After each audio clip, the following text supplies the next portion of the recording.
តែសម្បត្តិលើមោចរីបបតានឹងតូចនឹងធំនឹងដំនឹងដៃ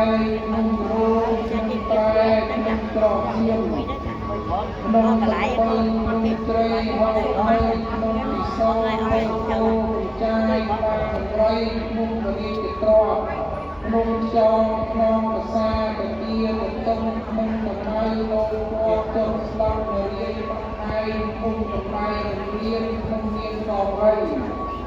ក្នុងខណ្ឌជ័យក្នុងសម្បត្តិសម្បូរទៅទីគិរីរងប្រមាណជាប់ជុំសិនក្រានបាន